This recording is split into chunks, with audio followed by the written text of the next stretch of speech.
need it. Let's go. The guy.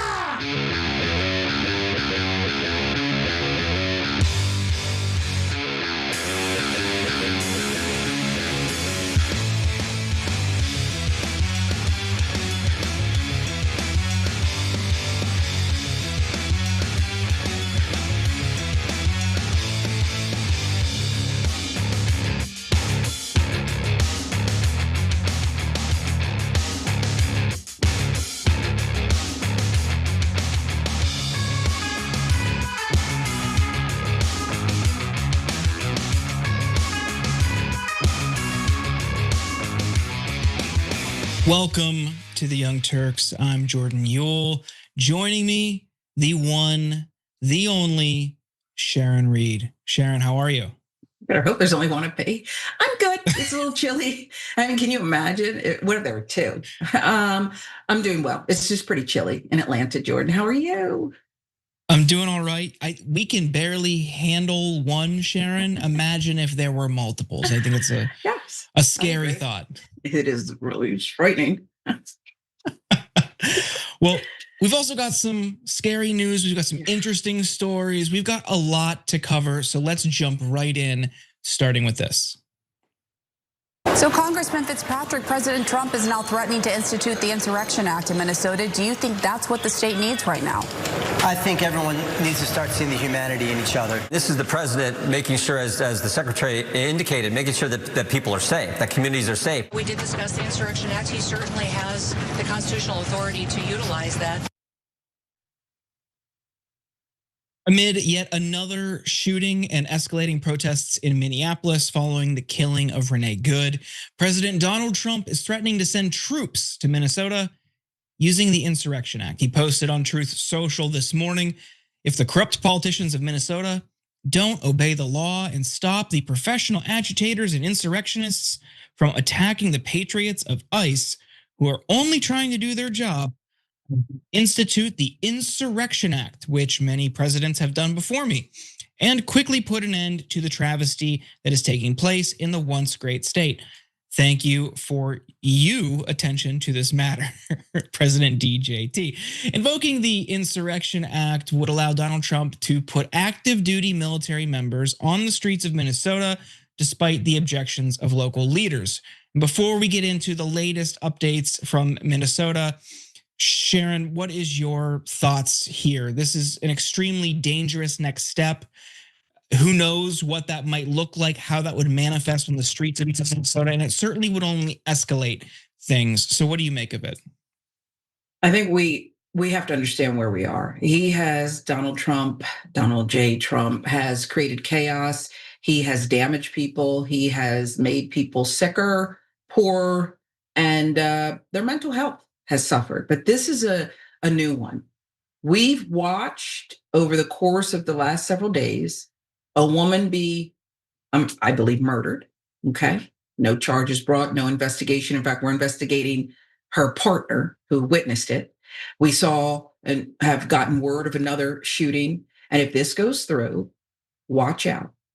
We will have martial law. We'll have people, bodies on the street. No justice. We are there. We're not kind of there. We're not inching up. We are there. It's a good thing that he's friends with Vladimir Putin, because this is where we are. Yeah. Just a few examples of how the how this has been used in the past. I mean, there were deployments of the military in the 90s during riots in Los Angeles after the beating of Rodney King. It was used in the civil rights movement when schools were being desegregated, and active duty military members were used to escort people into their school.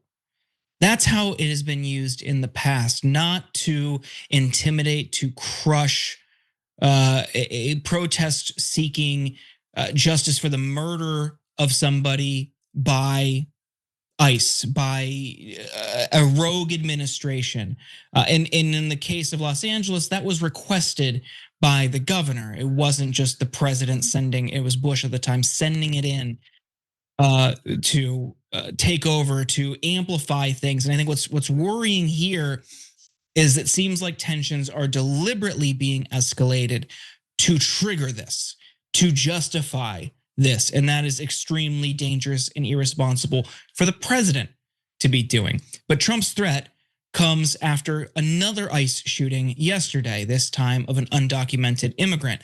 Unfortunately, most of the information we have about the shooting is coming straight from DHS. So personally, I want to see more. I want to know more before I give it much weight, but we'll tell you what they have said. Here's their account of what happened.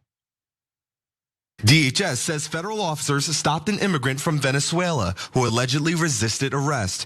DHS claiming 2 other people joined the struggle, and the original target began striking the officer with, quote, a shovel or broomstick, adding the officer was fearing for his life and fired, hitting the man in the leg.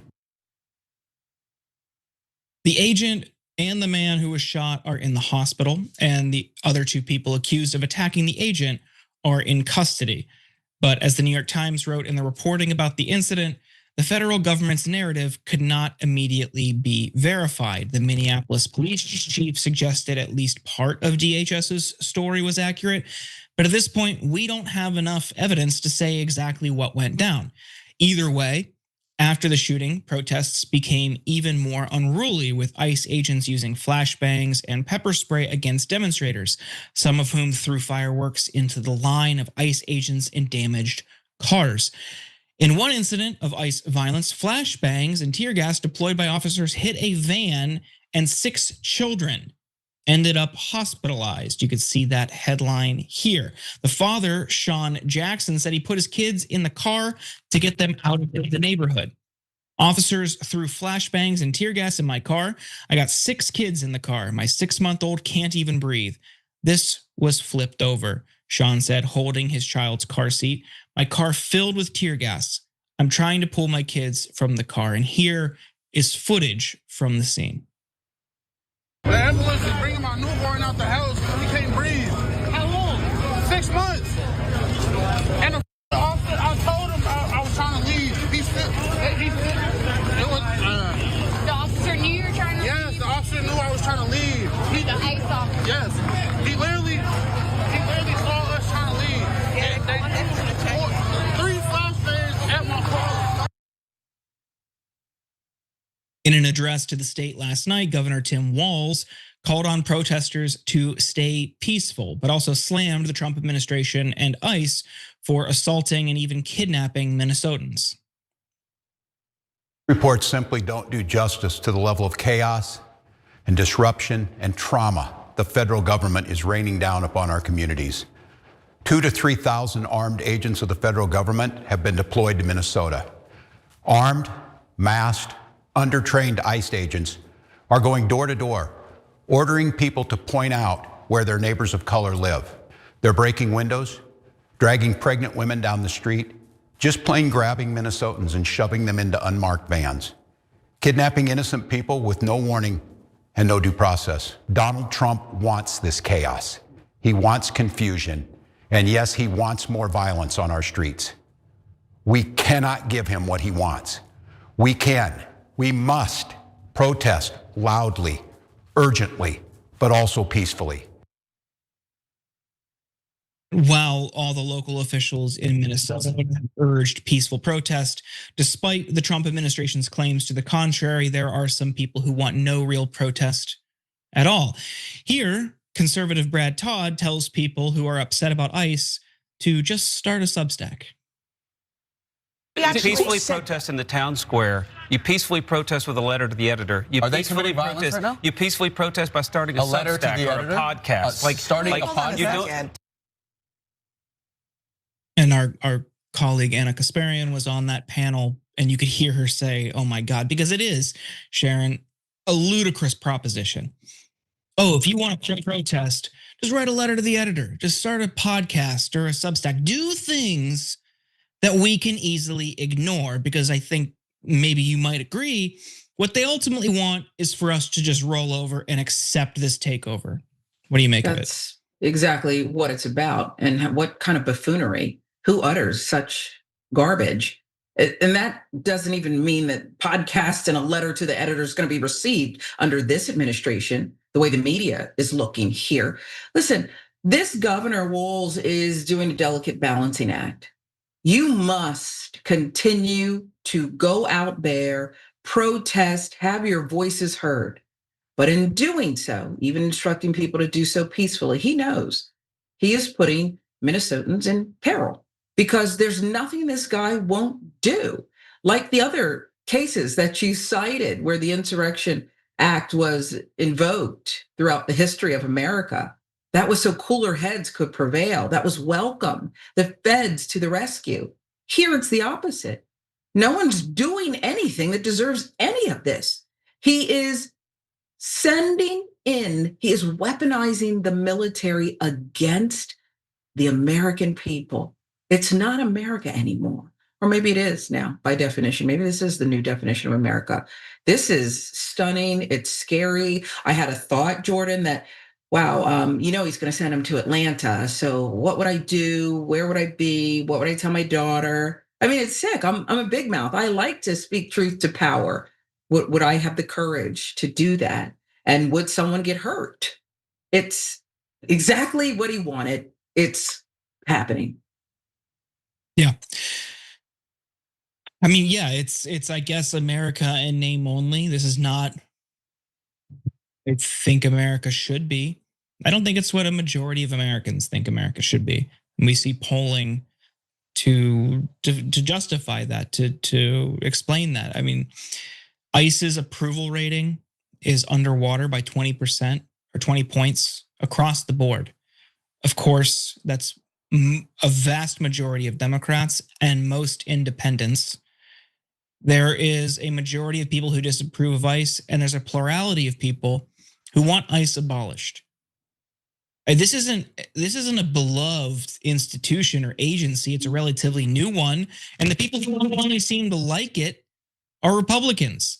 And when you see what ICE is doing, if you can strip your partisan framework or lens from it and just look at it objectively and imagine what you would think if the other party was in power, I'd imagine a lot of Republicans would be upset by this. If a federal agent shot someone in the head, shot a teenager, I think more of them would be upset, but because it's their guy doing it, and because especially in Minnesota, this whole thing is couched in this Somali fraud, bogus narrative, they're okay with it. One day the boot's gonna be on your neck. And what you do now, I think, reflects how you will be treated in that moment. At least it should. Sharon, before we get to our next story, any final thoughts? No, listen, I think it's one thing to try to appeal to the decency of people who would root this on. By now, Jordan, we've all seen enough. We've seen enough to go ahead and make a decision about where we stand on this issue. So if we can't hit them with that, in the heart, some kind of a moral check, hit them in the wallet. This institution, this ICE agency has ballooned to like $85 billion, 30% of the Homeland Security budget, 0.5% of our entire budget. For what? People want immigration to be done orderly, respectfully. We don't want, people who are whatever he said coming down that escalator. But at the end of the day, by and large, that wasn't happening. That wasn't happening to justify this enormous expense. So if people can't be moved by a woman murdered after dropping off her 6-year-old son while we were able to watch her final moments, start with the money. Just start with the money. Well, there's another angle of this, and it involves how this is expanding to citizens. Take a look. Why are we seeing Americans being asked on the street to provide proof of citizenship in Minnesota? Is that targeted enforcement? And are you advising Americans to carry proof of citizenship? In every situation, we're doing targeted enforcement. If we are on a target and doing an operation, there may be individuals surrounding that criminal that we may be asking who they are and why they're there and having them validate their identity. That's what we've always done, in asking people who they are so that we know who's in those surroundings. And if they are breaking our federal federal laws, we will detain them as well until we run that processing. DHS Secretary Kristi Noem told reporters today that American citizens may need to show proof of citizenship to immigration agents. This comes as multiple observers and protesters in Minneapolis have reported being asked to show documentation, something American citizens typically don't carry around with them. The Trump administration's papers, please immigration enforcement is clearly expanding from just immigrants. Last January, among President Donald Trump's list of executive orders, one was requiring that immigrants carry proof of their legal status, such as their visa, green card, or other form of identification. Under Trump's order and through the Alien Registration Act, immigrants would be expected to carry ID proving their status. If they do not comply, then they face either civil or criminal prosecution per the order. While the law has been in place with a few amendments for decades, it has not always been widely enforced. Now, with thousands of people protesting against ICE and smaller groups working as legal observers of federal agent activity, US citizens are also coming into close contact with those who may ask for proof of ID under this rule. But immigration law experts are already firing back on Noem's claim that this only occurs during targeted enforcement. Aaron Reichlin-Melnick, a senior fellow at the American Immigration Council, said, this is simply not true. In Los Angeles, for example, DHS officers outright admitted to doing roving patrols, which are not targeted. Similarly, if an officer is doing a targeted operation and then detours to interrogate random people walking by, the latter is not targeted. But even if you do show proof of citizenship, it doesn't always matter. Mother in Maryland detained for 25 days despite producing multiple documents, proof of citizenship. She was sent to 4 different states before finally being reunited with her family. There was the Minnesota parent picked up while waiting with their child to get on the school bus. A 17-year-old New Jersey high school student, whose priest, by the way, calls him a good kid. He was arrested while doing his laundry. There's also a landscaper who's caregiver to a 9-year-old son with cerebral palsy who was swept up. He's been in this country for 20 years. And I'll even add a personal anecdote. Several months ago, ICE was in my neighborhood in Los Angeles. They were just driving around doing those roving patrols that legal expert talked about. They saw someone in their front yard who had tattoos and was Latino. They drove up and demanded to see his paperwork. They demanded to see his proof of citizenship. He was on his own property in his front yard, and because he had tattoos and he was Latino, they harassed him and demanded to see proof that he was a citizen. I know this because I went to his house and talked to him. This is happening across the country, whether you're a citizen or not. Sharon, this is absolutely insane, and people have compared it to a Gestapo for good reason. Yeah, and they need only compare it to America when blacks in the North had to hold on to their freedom papers, their emancipation papers. And basically what Kristi Noem said there when she was asked, oh, she's just so gross. She's so gross. She said, well, when criminals, she just had already adjudicated them. And she started out by saying when criminals this and that and whatever lies she was telling there. But what it's really doing is saying that all of us must carry paperwork at all times. And oh yeah, by the way, they'll ignore that when they want to, like the report you just showed where a mother was gone, sent to several states and 25 days away from her family just disappeared like that.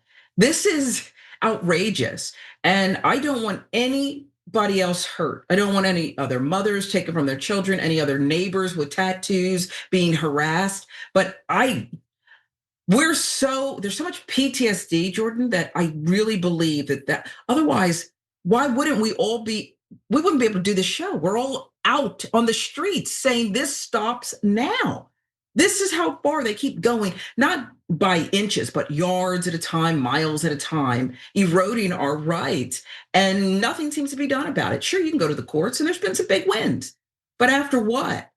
You've just been horribly treated or your loved one's been killed, medicine taken away, basically. I mean, it's sick. I mean, there's a few other examples here.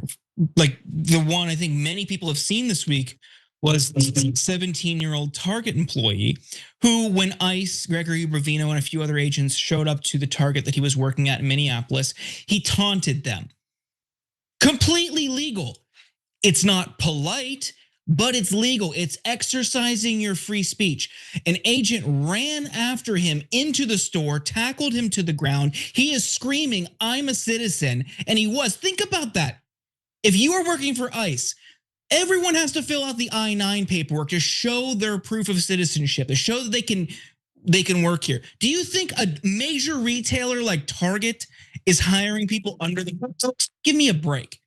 So this kid is screaming, "I'm a citizen," as they drag him into a car or a truck. And then another video shows he was dropped off at a completely different store across town, sobbing and beaten up. All they did was they handcuffed this kid, kidnapped him while he was working, assaulted him, and took him somewhere else and dropped him off. If you are not, I don't care who you voted for or what your political persuasion is, if you are not outraged by that, you're not American. Sharon, any final thoughts? Words matter, and I'm so glad we have to keep using words like kidnapped. That's exactly what that was. You're right. Committed no crime, no reasonable, articulable suspicion.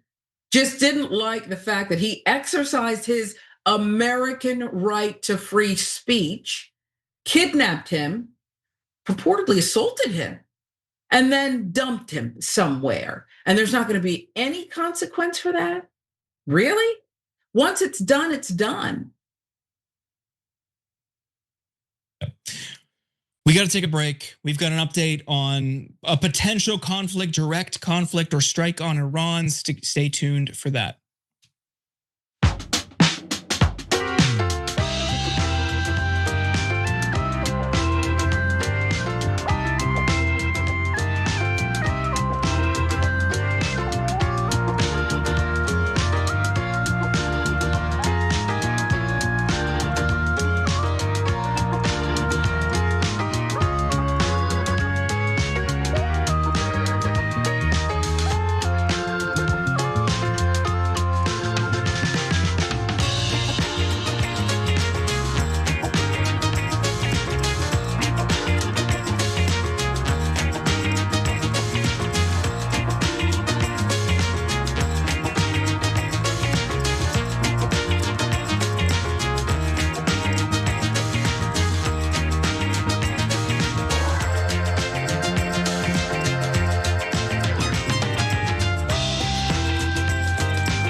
All right, welcome to the social break. Let's get into some of your comments over on tyt.com.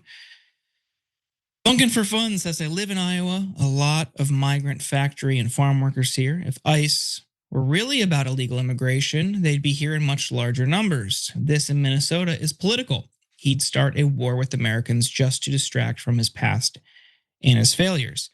It's not just that. I mean, maybe we certainly wouldn't want this. I know that's not what you're saying, but if you really think about where they focused, it'd likely be Texas, Florida, Arizona, Mississippi, Louisiana. They're not focusing on the southern states. They're not focusing on the red states.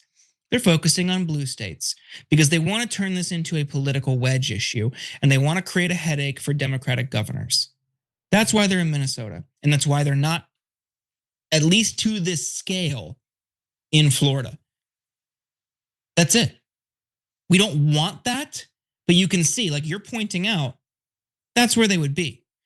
Another thing is that would severely hamper and hinder the workforce there. We don't want that either. These people are just contributing. Leave them alone. I know you're on our side, Funkin, but I think we could, when you think about what they're doing and why, you say it perfectly. It's just political. Let's see, Ned Ferguson says the guy that petitioned for a peace prize was gifted a peace prize, can't keep and doesn't want to keep peace within his country's own borders. I'm sure we'll talk about that tomorrow. I did see before we went live that Machado gave Trump or presented Trump with her peace prize. And honestly, we're on the verge of the funniest Just Truth social post of all time. We've got so many more and we're already out of time, so stick around.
All right, welcome back to the Young Turks. I'm Jordan Yule, joined by Sharon Reed. And I have a question. Are you tired of the doom scroll?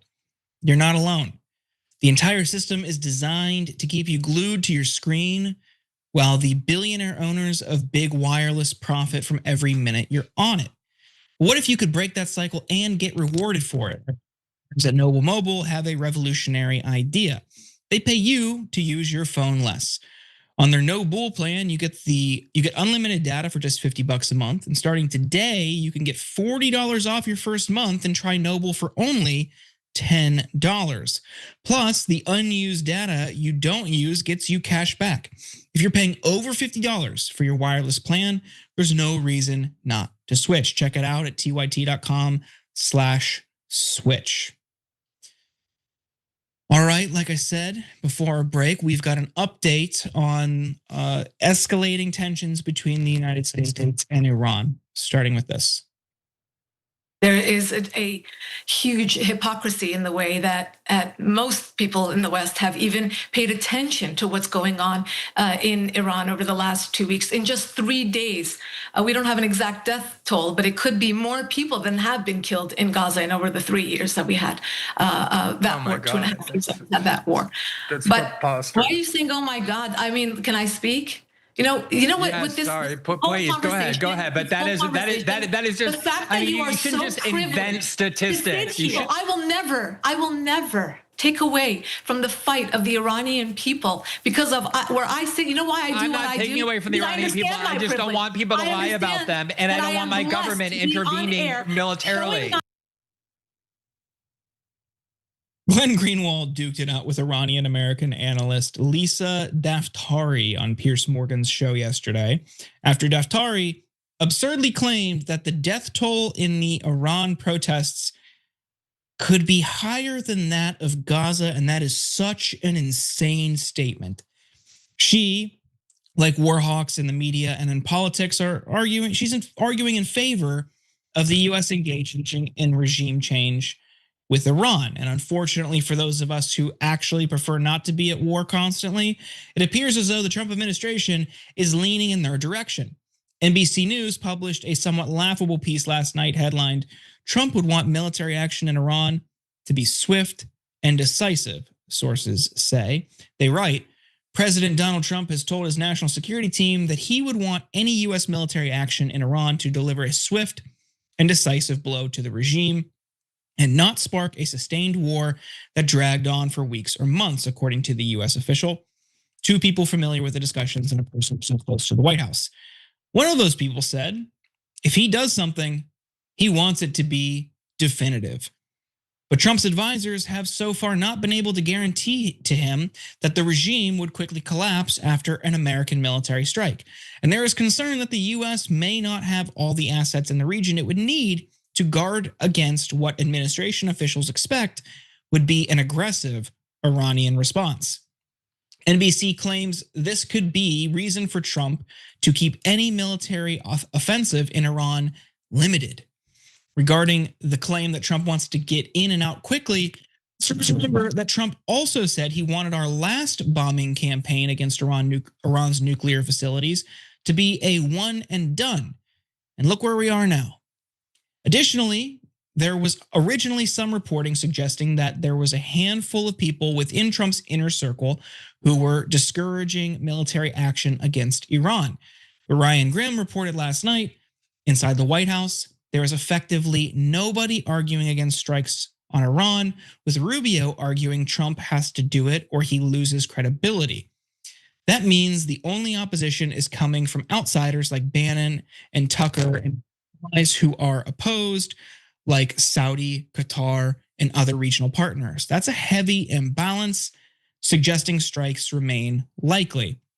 On the other hand, there are some conflicting reports suggesting that Trump is backing off military action, at least for now. The New York Times reported that Netanyahu asked Trump to postpone an attack on Iran. The Times of Israel also claimed earlier today that Trump reportedly informed Iran that he won't be ordering a strike on the country over its deadly crackdown on protesters after the leaders of 4 Arab countries convinced him to hold off. But as they critically point out, the U.S. did, however, offer similarly de-escalatory messaging last June before Trump ordered a major strike on 3 of Iran's nuclear sites. Today, when NBC asked Donald Trump if military action was coming, he simply said, "I'm not going to tell you that." Comforting. King of the Warhawks Lindsey Graham is still hopeful he will get his precious war. There are a lot of headlines out there that are in my view, not accurate. President Trump's resolve is not the question. The question is, when we do an operation like this, should it be bigger or smaller? I'm in the camp of bigger. Time will tell. I'm hopeful and optimistic that the regime days are numbered. Now we have more we can get into, but Sharon, I want to bring you in here. There's a lot of back and forth. There's a lot of speculation. What do you make of what the administration's current posture is? And what do you think we might see over the coming days or weeks? It's a crapshoot. I don't know. Let's go to the circus. Is the circus still in town? Look, if Trump wakes up with a gas bubble tomorrow, he might strike. If he can grab a bottle of Tums, he might not. I mean, it's literally that ludicrous. All of this inside report, he wants it to be a definitive strike. He just left Venezuela in chaos, okay? It couldn't be more destabilized than it is right now. On the one hand, he's putting on Truth Social that he's the leader, the interim president. On the other hand, he's saying the opposition leader, I like her, she's great. Not credible. Then part of the regime that was left in place, she's doing a fantastic job. She better or else. None of that reporting means anything. And I don't know why these insiders are whispering to reporters in Washington, trying to make him seem smarter than he is. If he has gas, he'll strike.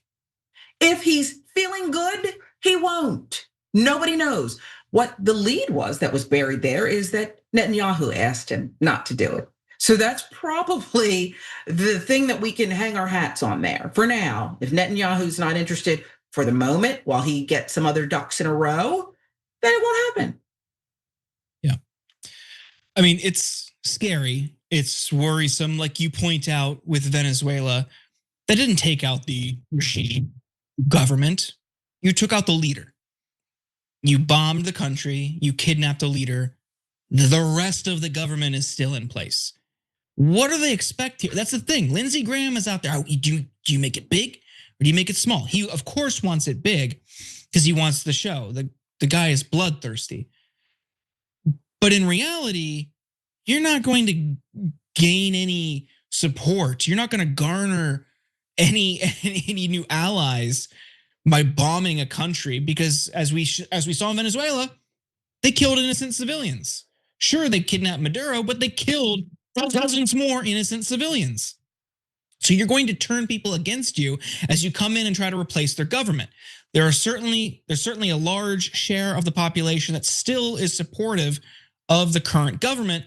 While there are protests, it's only going to make things worse if you come in and throw a Molotov cocktail, figuratively speaking, because this would be much larger and much more severe. But the thing is, this isn't a popular idea. President Donald Trump is still weighing military action against Iran, but new polling shows just how unpopular that decision might be. Quinnipiac University asked registered voters if they think the US should engage in war with Iran. You can see those results here. 70% said no. 18% said yes. 12 doesn't know. Broken down by party, independents, 80 to 11%. Democrats, 79 to 7%. And Republicans, 53 to 35%. Think the US should not get involved if protesters in Iran are killed while demonstrating against the Iranian government. That's 53% of Republicans saying no, don't get involved. I guess, Sharon, do you think that public polling that you have across the board, people not wanting this, do you think that'll impact Trump's decision here? Or is the military industrial complex, are war hawks like Lindsey Graham, and potentially if Netanyahu says, go do it, do you think we might see a different course from Trump? Netanyahu, sure, that could change things. The rest of it, no. Yes, he looks at polls and the like, but he always thinks he can weasel his way out of it by sending people like $2,000 checks or something to get back in good graces. It hasn't worked this time around thus far, but no, I think it's a crapshoot. I asked Grok, and Grok said, well, it depends on his business interest, congressional approval, risk to regional stability, saving face. I mean, for once, I agree with Grok. None of it makes sense, and we'll see. We'll just have to see. But he doesn't care what you think, I think, or the American people thinks. Yeah, I mean, I'm curious here, like how much backlash, if any at all, there will be, because again, this is the no new wars guy. This was his whole thing. All of the Trump campaign, the Trump team beat their chests. No new wars with Trump. We're gonna get more. Hillary's a war hawk. Biden's a war hawk. Okay, well now what? You've bombed 6 or 7 countries already this year. You've kidnapped a leader. You're trying to do regime change in Iran. I mean, not just the no new wars line, which was used sporadically, but specifically Donald Trump on the trail, and for years, you can go through all of his public comments, and as he did in a recent video, showed all the times going back to 2015. This is over a decade. He has been promising the days of regime change are over. Another lie, another betrayal of independence, of his base, of people who, because they were unhappy with their options on the Democratic side, for whatever reason, there was a contingent of people that believed him. I'm not saying that was a good idea, but if you are still of the mind that Donald Trump is some anti-war Republican, anti-intervention Republican, what more do you need to see? And there's another point in here that we talked about, In Ryan Grimm's tweet, he talks about how the only opposition is coming from outsiders like Bannon, Tucker, and allies who are opposed like Saudi, Qatar, and other regional partners. And that heavy imbalance, Ryan suggests, says strikes remain likely. Again, I reiterate, Tucker Carlson is not an effective influencer here. He's not shaping public policy, and he's certainly not changing Trump's mind. Sharon, any final words before we go back to break? No, here. Nobody's going to change his mind. He's going to do what he wants to do. We perhaps left out one possibility. If anything else comes out, Epstein files that makes him look like who we all know he is. His best friend was a perv. Then maybe the strike will happen within 3 hours. That could be a factor. Yeah. This is who your president is. This is who is leading us, okay? Leader of the free world. This is what he's doing. And I firmly believe that if something comes out, I actually do believe that. Epstein-like, he could strike imminently. Yep. If they need another distraction, that's on the table. But we got to take a break. We've got another update on Donald Trump's authoritarian power grabs on the other side, so stick around.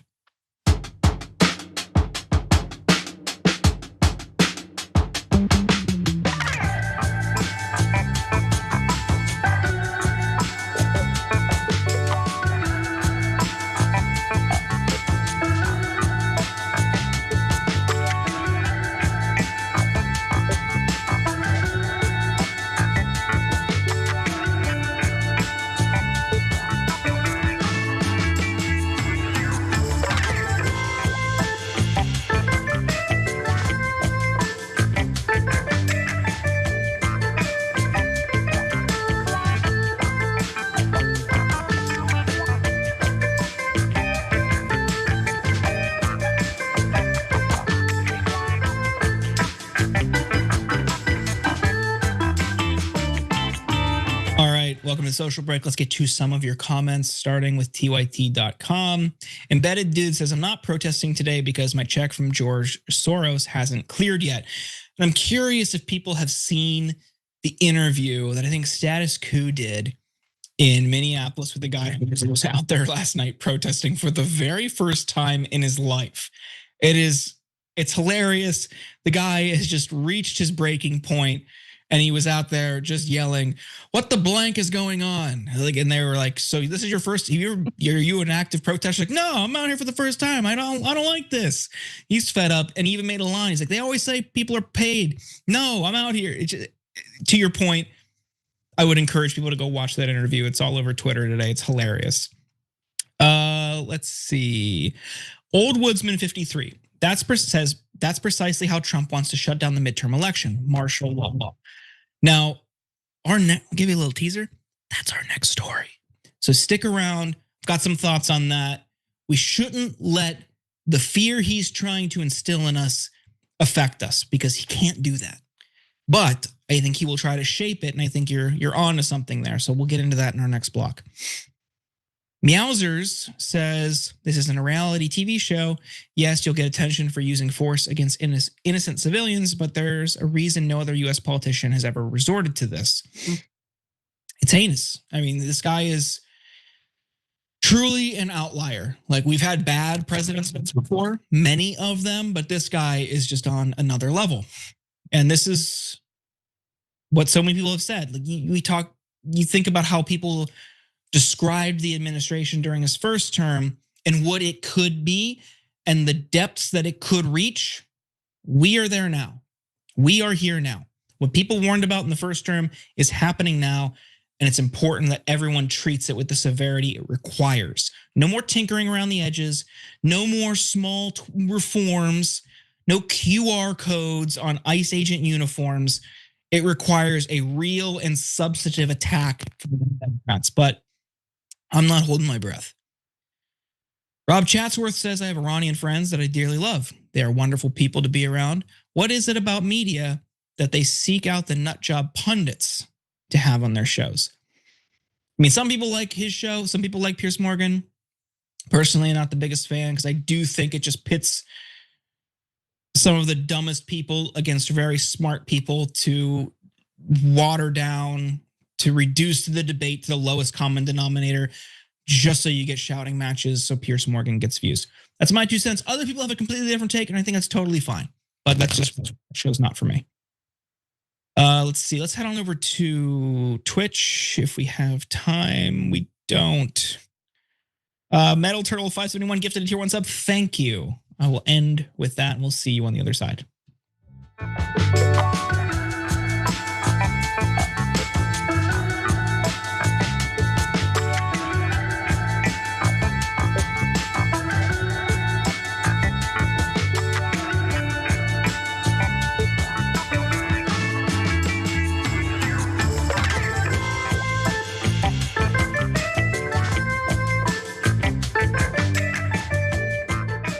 All right, welcome back to the Young Turks. I'm Jordan Yule, joined by Sharon Reed. Let's get into our next story. Donald Trump thinks it's unfair that the party in power does poorly in midterms. And he went one step further. He told Reuters we shouldn't even have an election this year. During an interview, the president expressed frustration that his Republican Party could lose control of the US House of Representatives or the Senate in this year's midterm elections, citing historical trends that have seen the party in power lose seats in the second year of a presidency. It's some deep psychological thing. But when you win the presidency, you don't win the midterms, Trump said. He boasted that he had accomplished so much that, quote, when you think of it, we shouldn't even have an election. And this isn't the first time he's talked about it. Here he is this month on, of all days, January 6th. We had the worst president, did the worst job. They had the worst policy. We have to even run against these people. Now, I won't say cancel the election. They should cancel the election because the fake news will say, he wants the elections canceled. He's a dictator. They always call me a dictator. I wonder why. Of course, he can't do that. He doesn't have the power or authority to unilaterally cancel the election. Elections are run by states, not the federal government. The law is clear. Trump or any president cannot cancel elections. The timing of federal elections is set by Congress, and the administration of those elections is handled by state and local election officials. There is no legal mechanism for a president to declare elections unnecessary, suspend them indefinitely, or bypass them altogether. At the White House press briefing today, Caroline Leavitt responded like this. Follow up on one of my colleagues who asked you about the president's interview with Reuters. You said that he was joking about canceling the elections, but Americans for generations have fought and died for democracy, for this democracy. Are you saying that the president finds the idea of canceling elections funny? Andrew, were you in the room? No, you weren't. I was in the room. I heard the conversation, and only someone like you would take that so seriously and pose it as a question in that way. It's not a laughing matter. This is something that he has talked about more than once. He talked about it again on January 6th, the anniversary of the day that his own supporters, at his request, tried to storm the Capitol. On the way, they assaulted police officers. This is something that I'm told you should be shot on the spot for, and then tried to steal the election, or steal the Electoral College votes to change the results of the election because they were unhappy. It was an insurrection, and then he pardoned the people who did it. Sharon, I'm missing the punchline here. How is this a joke? Well, it's not. And she can do her greatest Regina George routine from the briefing room there. And we can all just sit there stunned every time she says another lie. He tried to pause, steal, corrupt democracy. History will reflect he absolutely has considered not holding elections. There's been reporting about this as it looked like he was going to lose after his first term or as it was winding down. And I believe history will show that he's considering it right now. We'll see what happens as we get closer to November. Yeah, let's take a step back also and I want to remind you all of what legal experts have pointed out. That quote that I read to you from Democracy Doc, it lays it out succinctly. He can't do that. But there are other things that the president could try. And I think we're seeing that, to go back to our very first story with him talking about invoking the Insurrection Act. Now, that would give him the power and authority to deploy the military domestically. And what I would imagine, you hinted at it earlier, Sharon, and our viewers are already talking about it in the comments during the social break. I would not be surprised if he invokes the Insurrection Act, deploys the military or the National Guard, especially in swing states for Senate races or key districts in House races, to try to suppress turnout, just to try to intimidate people. We have seen federal agents intimidate citizens. I'm not saying, like, I don't want to feed into this right-wing myth that there is this massive wave of illegal, fraudulent voters. That's not true. But what they will try to do is scare people who are registered to vote away from even showing up, because they're harassing people who are citizens. We covered that in the first block. So what I would imagine is that's what it's going to look like, something like that. And I don't want people to give in or acquiesce or cave or obey in advance. Because again, yes, he cannot do that. This is a power held by the states. And I think a good precedent for this and something that we can take from is Indiana saying, no, we're not going to do mid-decade redistricting. We're not going to gerrymander in the middle of a decade, not tied to a census, because you want us to, because you are trying to rig the results. And when a state like that is saying, no, we're not going, a ruby red Indiana is saying, no, we're not going to do this, that gives me a little bit of hope that a lot of states, probably all states, are not going to unilaterally cancel their elections. So this might be something that he wants. He will not get it, but I think the other avenue for him is to try to suppress turnout and intimidate people with force. Sharon, any final thoughts? And that's the rub. He will intimidate people. He will suppress turnout, because there's people right now who don't want to go outside of their homes in Minnesota because of what this guy is doing. So he's absolutely going to do that. There's also other tricks he can pull. You know, we saw what happened with drop boxes and this and that. And he'll work with some of the friendly states and do that. He'll likely not be able to do anything, as we saw another ruling today in California with their gerrymandering. It sticks for now, but he will do whatever it takes to suppress turnout and rob people, one American at a time, of their right to be heard. This is my prediction. It's federal immigration agents and maybe some military, National Guard presence at polling locations. And just the fact that you would have like ICE patrolling a polling station will lead to people interacting with them, shouting at them, doing whatever.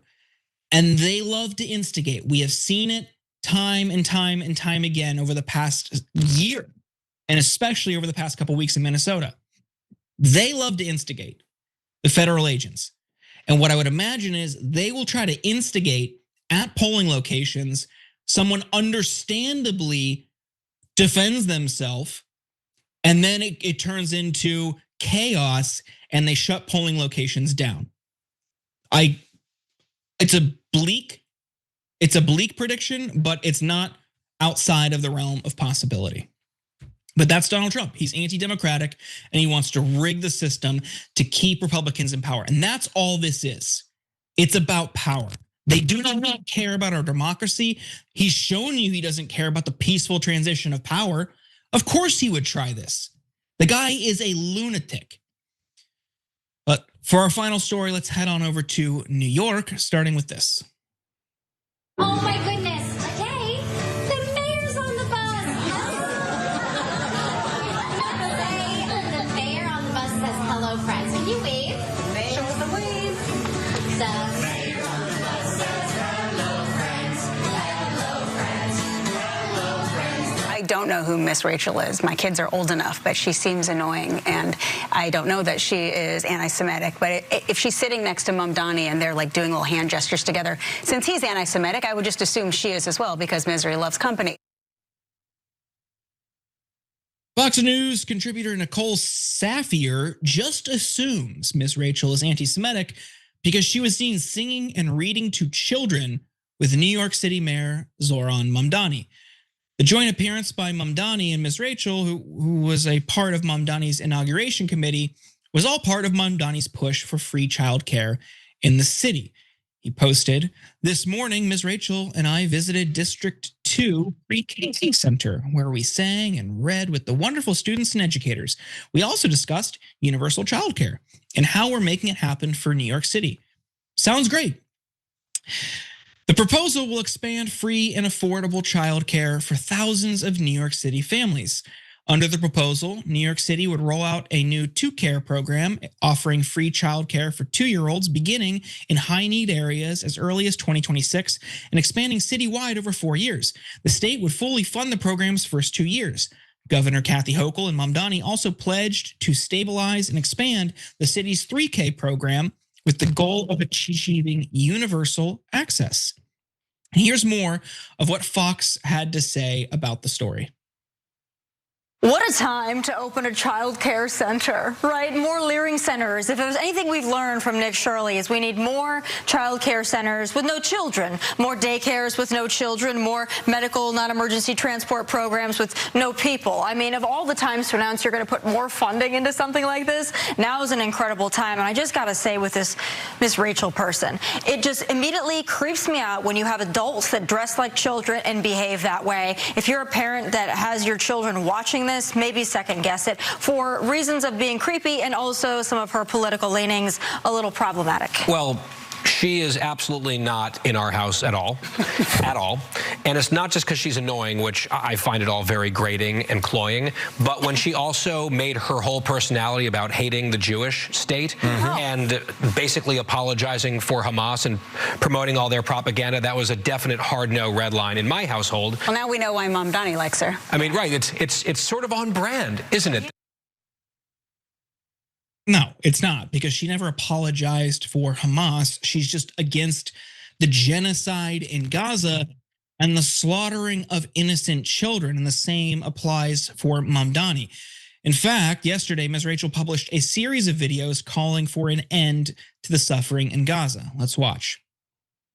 You can't bomb a child's home, kill their family members, bomb their schools, bomb their hospitals, and then say they're just going to live in tents now that are cold and leaking and babies are dying of hypothermia. You can't bomb all their schools and then just say they live in tents now and don't get to have an education. Time of excuses and lies and dehumanization is over. Everyone knows deep within that hurting a child and keeping a child from the things they need is wrong. Mr. Rogers said how I would love for my 2.5-year-old grandson to be able to grow up in a world which refuses to abuse its children. That's the world I want. I want a world that refuses to abuse its children, whether it's in Sudan, the Congo. It's 2026. We cannot have children be killed and be out of school and not have shelter. Those are such basic needs. Everyone is connected. Our kids will not meet their full potential until all kids have the opportunity to meet their full potential. Sharon, I want to bring you in here. You're watching that video. You, I am sure, are familiar with her body of work, how she has spoken out. Do you find anything objectionable in what she's saying? No. I wanted a warm cup of cocoa. She talked about children being able to eat, go to school, and not be bombed, regardless of what country they live in, under whatever regime. That's all she said. She quoted Mr. Rogers. And for Nicole, who was the first Fox panelist who talked about wrongly what Mamdani is and what Miss Rachel is, I mean, I think you are the company you keep. And I'm with Miss Rachel, okay, and Mamdani, okay? I'm with them, not with, Nicole and the others should look to the left and the right and see who they're sharing a panel with. If we can't agree that children, who, by the way, Miss Rachel talked about the terrible things they're existing under. But by the way, you're also radicalizing people because they have no choice. No hope means I just fill whatever void with something else. And that's going to come back to bite you too. And I don't think that should be the reason why you do the right thing, the humane thing, but it's just another byproduct of this. Others, those people, as if a Palestinian mother doesn't love her children as much as those women do. It's just God awful. Keep going, Miss Rachel, and keep dressing however you want. Yeah, I mean, her statements from the jump were, I don't want to see kids dead. If you are twisting yourself into a pretzel to think that the person who says that is your enemy, you're the problem.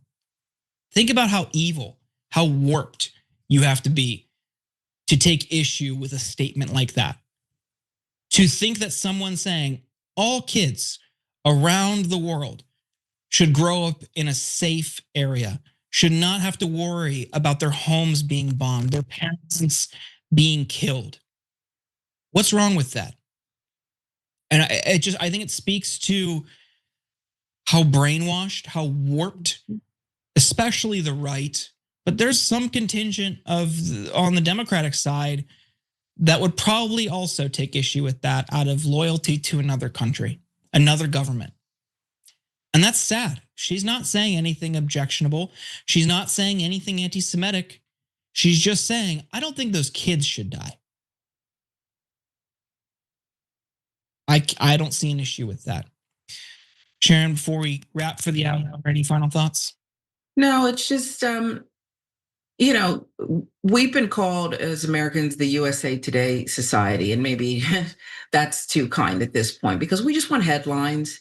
We want to just keep moving about our day. But what's been going on is smacking us in the face that we can't ignore it. And so you don't even have to listen to those people on Fox News unless you want to, because we all see it. It's everywhere. You have to actively choose to live in that bubble and allow children to die. It really is a choice. Yes. Well, Sharon, thank you so much for joining me. Thank you. Always a pleasure. I'd have, if I had to rank who I do the show with, it's Sharon. Well, I love you, Jordan.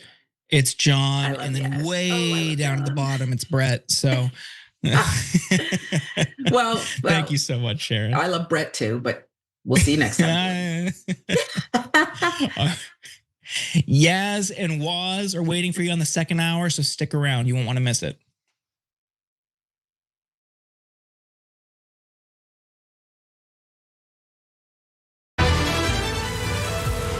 Hey, Andrew, what's up? Hey, Cenk, you ready to make the switch? Yeah, I guess. I promise it's easy. Universal, basic, and you get income. Yeah, you keep saying that. But you sure I'm gonna have coverage? Of course you will. You think I would have bad service? I'm Andrew Yang. Of course I have good service. All right, let's try it. But I'm so bad at tech. So, wait. Should I do this thing of the hashtag business? Andrew, you're still on, right? Yep. Oh, I see it. No, wait, I don't see. Oh, yeah, I do see it. Here we go. I actually did not realize that you'd be searching in real time, but I love it. How much do people actually normally say? Yeah, the average American is going to save between $500 and $1,000 a year on Noble. Yeah, no. You know what I'm going to do, Andrew? Are you ready to become a Noble member? The two buttons are do it and go back. There's no going back. We're doing it. We're doing it. Here we go, Noble Mobile. Oh my gosh, I just called you and are you now on Noble and not Verizon? Why didn't you tell me it was gonna be super easy? I know, man. Now you just stay away from your phone and watch the money roll in. I can do that. Here you go, phone, yeah. What the f? Cenk, you still there? Andrew? Oh, well, at least I got Noble Mobile. It was really just one take. The whole thing is wild. It's in my shoes. It's in my shoes. Hi, I'm Brett Ehrlich with breaking news with Brett Ehrlich. This is breaking news with Brett Ehrlich. Hi, Brett Ehrlich here. According to EPA head Scott Pruitt, climate change is not happening. He cited a meme on Facebook he saw. When pressed to back up this source, he said it must be accurate because the watermark said it was made by a scientist. So, your move, Truth.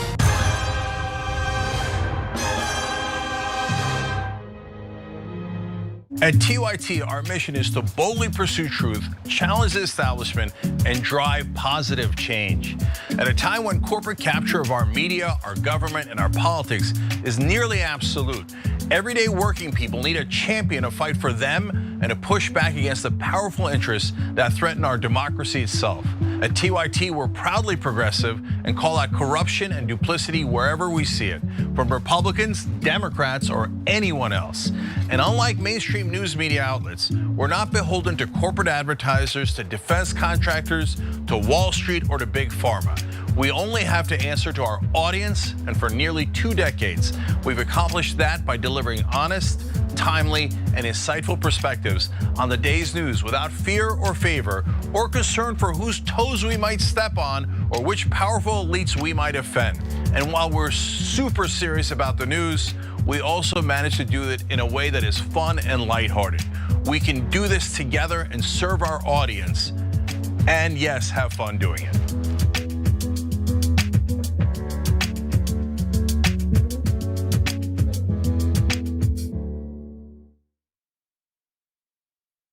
You are the media revolution. You are much needed. TYT, TYT. The place is like 95% TYT on. You guys, the Young Turks, which is my favorite channel, we're getting that message out. Cenk and the Young Turks do an extraordinarily good job. No matter what mainstream media says, you have to listen to the Young Turks. The people who support us on the internet, that's what gives us strength. That's what allows anyone who was in there who was undecided to think one side seems to be winning. They seem to have a bigger army. There might be a reason for that. So thank you guys.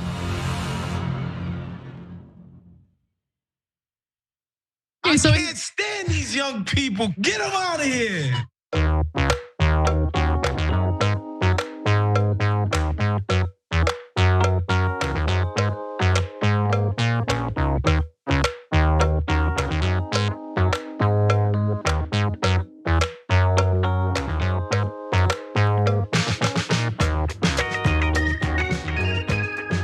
Hello and welcome to hour 2 of the Young Turks. I'm your host, Yasmin Aliyah Khan, and I'm joined by Waz Lambre. Waz, how are you doing? I'm doing fantastic. Happy to be on with you guys as always. Of course, yeah. Both Cenk and Anna have the night off, so you guys get us today. So we have a lot to get to in this hour, and also we have some more stories for you in the bonus episode. So let's get right into this first story. President Trump came after you hard the other day. This is just a few days ago. He posted on Truth Social. He said the following, which we can put up on the screen. Republicans should be ashamed of the sinners that just voted with Democrats and attempting to take away our powers to fight and defend the United States of America. He listed several senators, including you, Senator Josh Hawley. He said should never be elected again. You've changed your vote on the War Powers Resolution now, not voting with those senators. Tell me why you voted the original way and why you changed. We love a flip-flopper, and that was Republican Senator Josh Hawley. So he had supported a war powers resolution until President Donald Trump smacked him around a little bit. And yesterday, Vice President J.D. Vance cast the tie-breaking vote to shut down the resolution altogether. So if passed, the war powers resolution would have prevented the US military from executing any further operations within or against Venezuela without the approval of Congress, which they're not supposed to be able to do anyway. Hawley was one of 5 Republican senators who broke ranks with Trump and supported the resolution. Here is why Hawley changed his mind, though. Well, for me, this has always been about ground troops. Will ground troops into Venezuela, occupying Venezuela. That's not something that I think I would want to do. And listen, I talked to the president, I talked to the Secretary of State, I talked to the Department of Justice. I thank the administration for all of their outreach. And what the Secretary of State said to me very clearly is, we're not doing that. We don't have ground troops in Venezuela. This is not another Iraq. We're not going to occupy Venezuela. And you know what? That's good enough for me. Yeah, well, as you're laughing, I mean, we're not going to occupy Venezuela, but you just saw bombs going off in Caracas, and we have our president proclaiming himself to be the acting president of Venezuela. So, we're not occupying it, though. So Todd Young is another senator who supported the resolution at first, but just like Josh Hawley, he also flipped. And thanks to the two of them, the resolution was defeated. So Young wrote this on X. He said, after numerous conversations with senior national security officials, I have received assurances that there are no American troops in Venezuela. I've also received a commitment that if President Trump were to determine American forces are needed in major military operations in Venezuela, the administration will come to Congress in advance to ask for an authorization of force. Yes, I'm sure this administration will go to Congress and ask for permission before it does whatever it wants to do. So meanwhile, Republican Senator Rand Paul is continuing to fight back against the administration, and here's why. I promise to defend the Constitution. The debate over war powers is bigger than Donald Trump. It's bigger than me, and it's been going on for my entire lifetime. So I've informed the president it's not personal. Look, I voted for 91% of his legislation. I voted for nearly 100% of his nominees. I've been one of his biggest defenders when he was impeached twice. If he can't appreciate that, that's too bad. But at the same time, I haven't given up supporting the president. I support him on many things. I actually like him personally. I enjoy his time. I've known him for a decade. I've played golf with him dozens of times.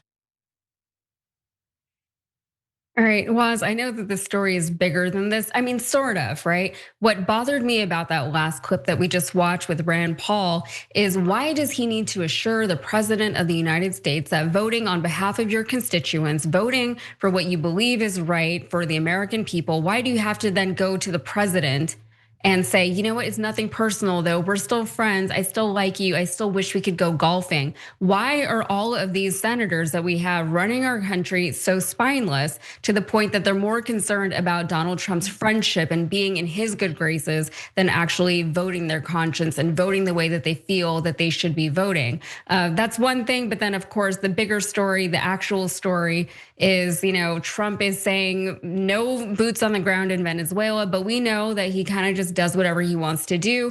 We go through this whole rigmarole with Congress and saying, oh, he's not allowed to do that, but he's already done it. You know what I mean?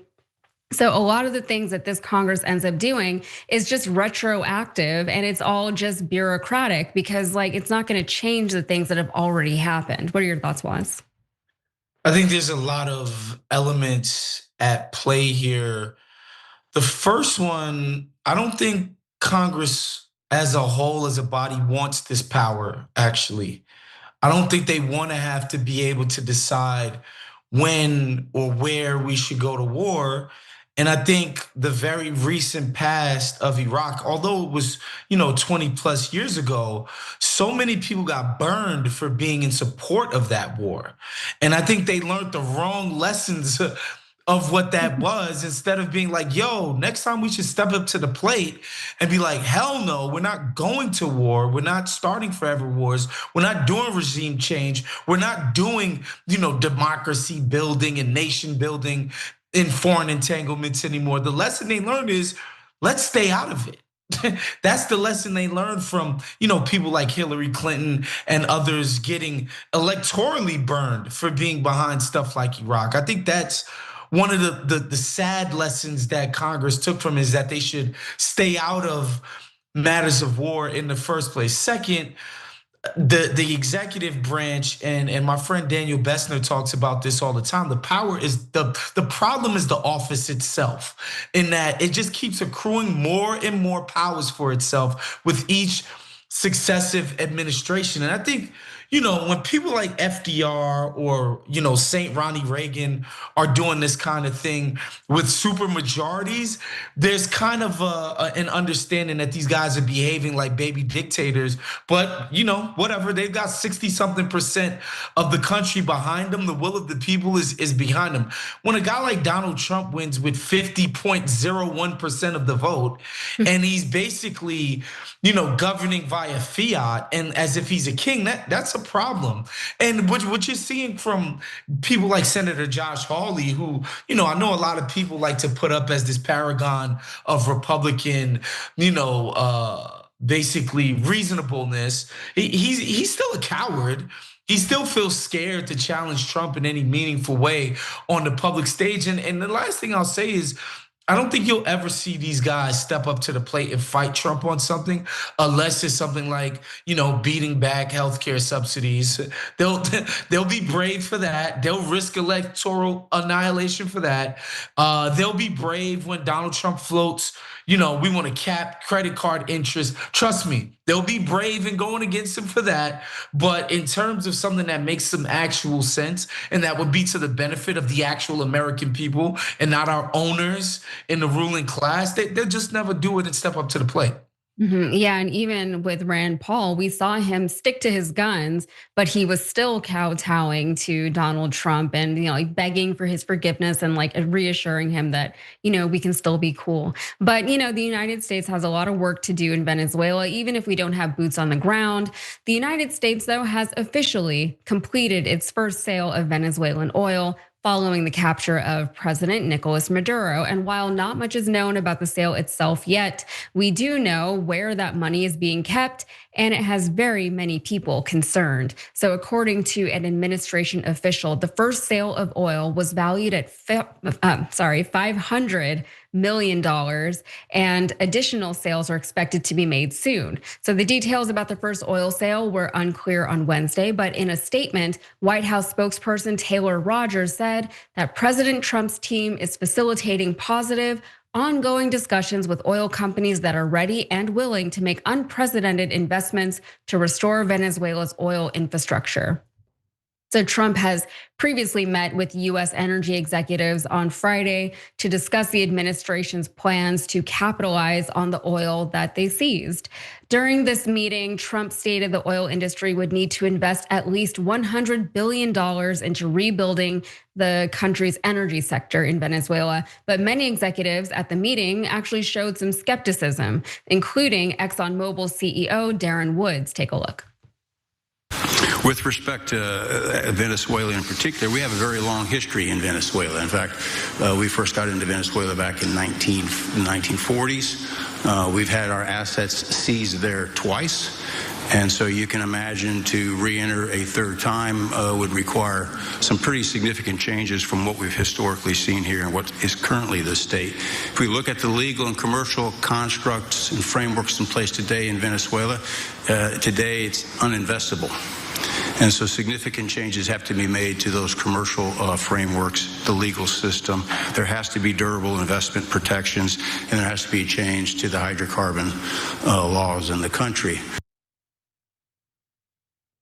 Well, executives like Woods and also ConocoPhillips CEO Ryan Phillips, they made it very clear that they wanted deep reforms and political stability in Venezuela before they look into making any kind of real investments in the country, which is very understandable. But as you can see, Donald Trump wanted to make a quick deal because that's what he does. He's a deal maker, you guys. So now, according to an administration official who spoke to Semaphore, the interim leadership in Venezuela, led by former Maduro #2 Delcy Rodriguez, has fully cooperated since the US Venezuelan energy deal was announced last week, adding that the US has leveraged through sanctions and oil sales.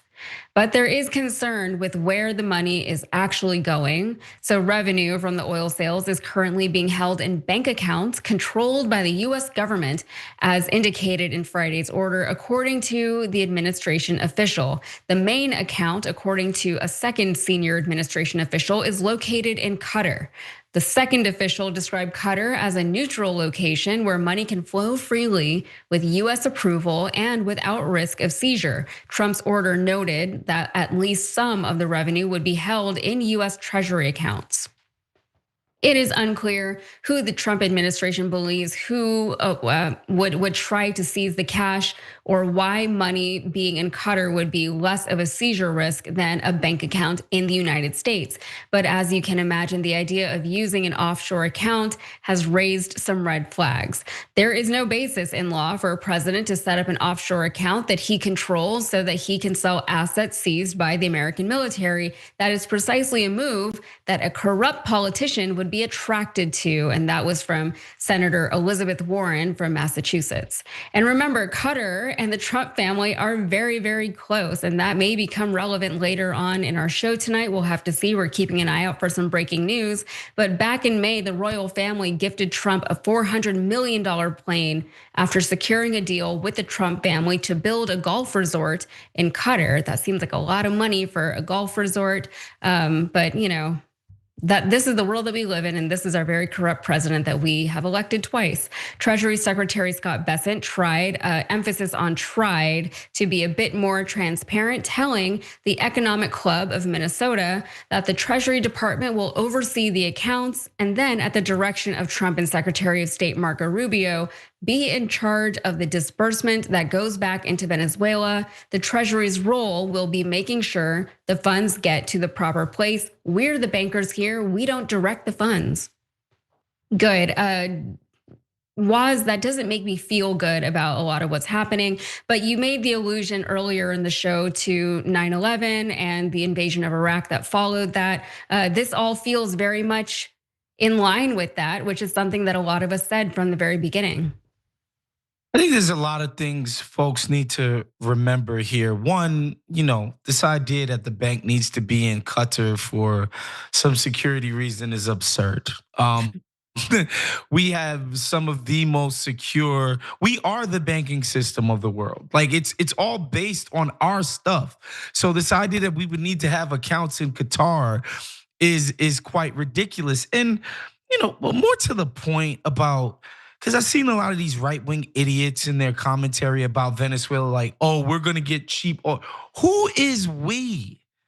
Like, American consumers are not getting cheap oil. Folks need to always remember when it comes to oil and our prices that we pay.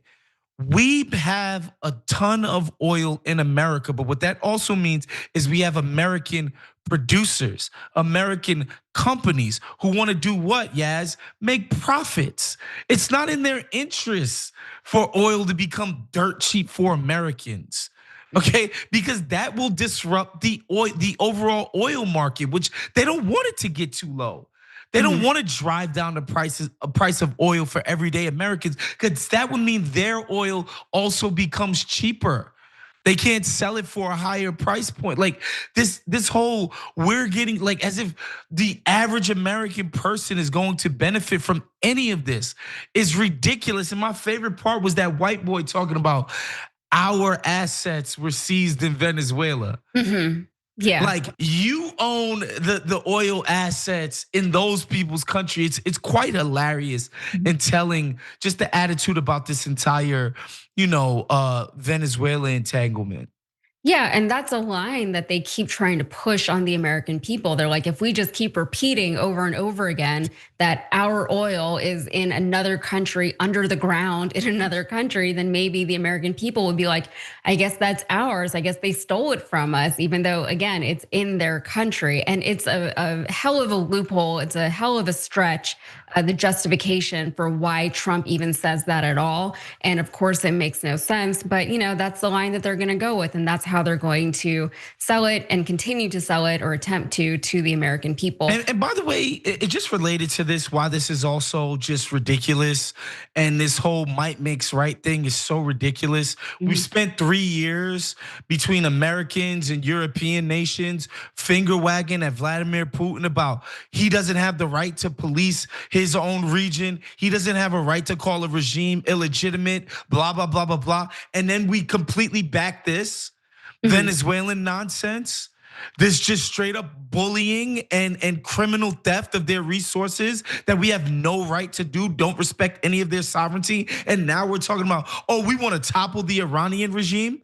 And we spent 3 years lecturing Vladimir Putin about Ukraine. Like, these people just don't have any leg to stand on. They have no principles. And it's no wonder that we have no respect across the world. Yeah, and we're gonna hear some more about that because we're obviously not just doing this in Venezuela. Trump has big plans for the United States and for our military and for our industries and all this. But speaking of our industry in Venezuela, it gets worse, okay? So now they're talking about private security contractors in Venezuela. Right now, Chevron is the only major US oil company staying operational in Venezuela. And as the Trump administration tries to convince other players to reinvest, it must prove they'll have some kind of security to operate. So what does that look like if there's no boots on the ground? Well, the Trump administration is preparing to use private military contractors to protect oil and energy assets in Venezuela rather than deploying US troops, according to two sources familiar with the plans, setting up a potential boon for security firms with experience in the region and ties to the administration. Discussions about how to secure those assets remain in the early stages. Sources said still multiple private security companies are already jockeying to get involved in the US presence in Venezuela. According to a person familiar with the matter, interest is high given the potential payday. During the Iraq war, for example, the US spent some $138 billion on private security, logistics, and reconstruction contractors. So now again, this has some people skeptical because private contractors typically lead to some sort of controversy. He uses a lot of private contractors as Vladimir Putin, just throwing that out there. For example, private contractors hired during the Iraq war face allegations of things like war profiteering. And potentially that is something we could see going on in Venezuela going forward. So one source suggested that Eric Prince, the former Blackwater founder and controversial Trump ally, could also be tapped for help. Prince's Blackwater played an outsized role in Iraq after the 2003 US invasion, providing security, logistics, and support for oil infrastructure.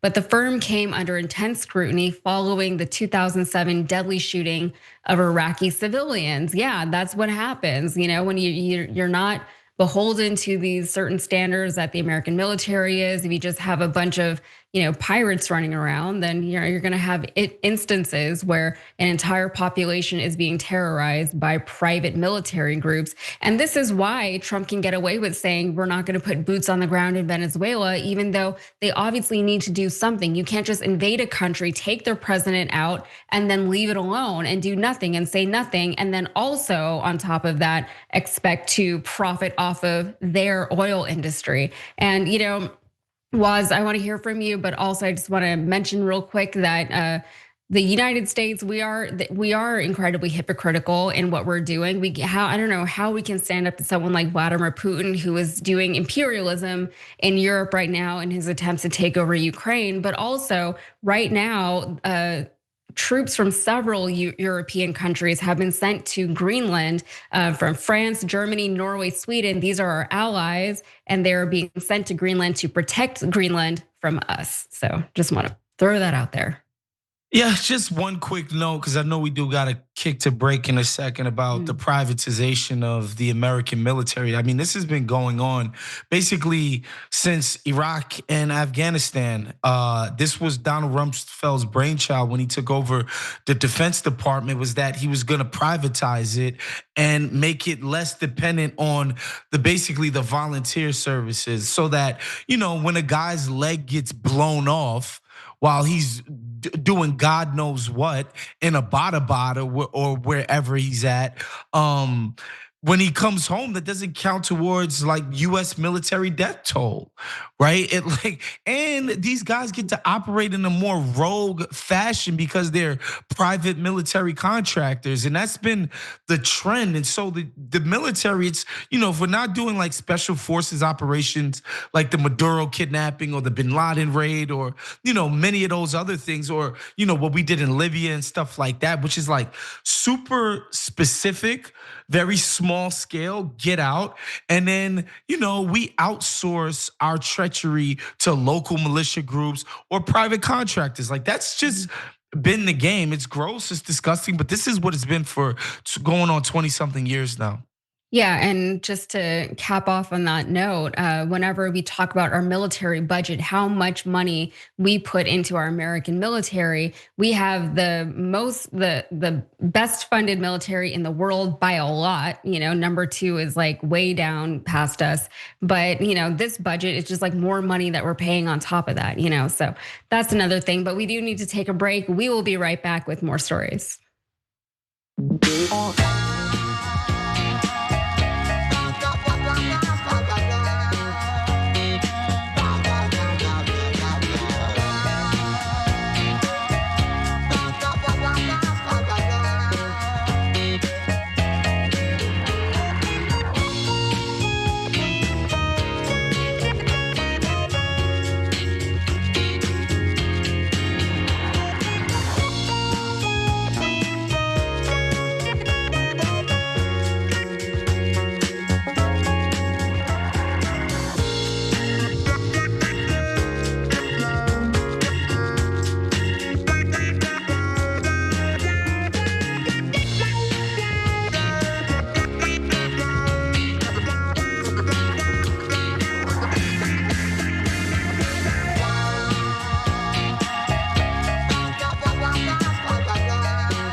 Hey everybody, welcome to our social break. I'm gonna get to some of your comments and see what's going on over there.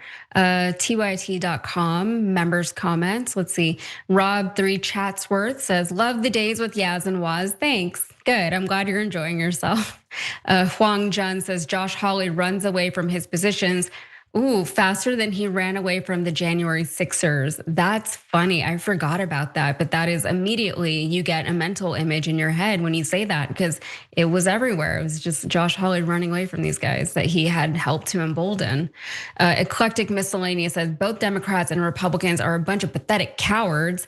Democrats are too afraid to go against whatever their donors order them to do, and Republicans are scared to death that Daddy Trump will be mad at them. Yeah, we are in a sad state of affairs right now as a country, because we don't have a whole lot of leadership. Even, if we go off subject and we talk about what's going on with ICE right now, all we're hearing from the Democratic side is a lot of mouth, right? They're like, oh, we're angry. Oh, we're gonna say the F word. And it's like, yeah, we're all already doing that, okay? You're the ones who could actually maybe do something about it, but you're not. There is, well, we're gonna talk about it later on the show, so I'll save it. Rob3 Chatsworth also says, I had hopes for Hawley for about 2 months early last year when he got out of PAC money, but there's been no follow through. Yeah, it's, these people are disappointing. It's whenever you have a relationship with certain people, you have to expect to be disappointed. And that is the American people with our own elected representatives. Nerd Ferguson says, I just can't believe Venezuela had the audacity to build their country on top of our oil. Yeah, it's unbelievable. Like this line that they keep saying, they keep trotting it out. It's not, and the only reason why they're able to say that is because Venezuela owes ConocoPhillips a bunch of money that they never paid. And so like it's a stretch, but ConocoPhillips is one of those oil companies that doesn't want now to invest in Venezuelan oil. Over on Twitch, Microgram says we should have a law forcing a certain amount of Congress members from both parties to be deployed with the soldiers to any type of military action they vote in favor of. It's nice to dream, and we should keep these dreams alive, but there's no way that members of Congress will vote for that for themselves.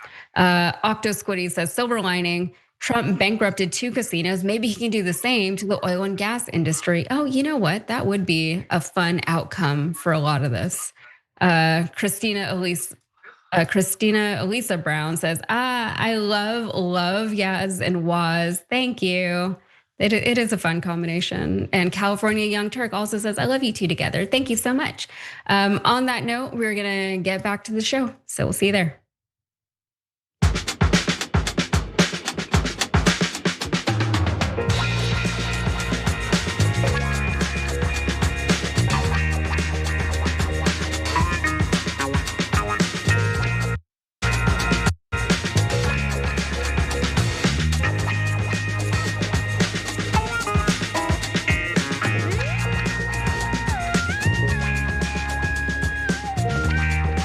Welcome back to the Young Turks. You have Yaz and Waz tonight on this Thursday. We have a lot more stories to get to, so let's get right into this next one.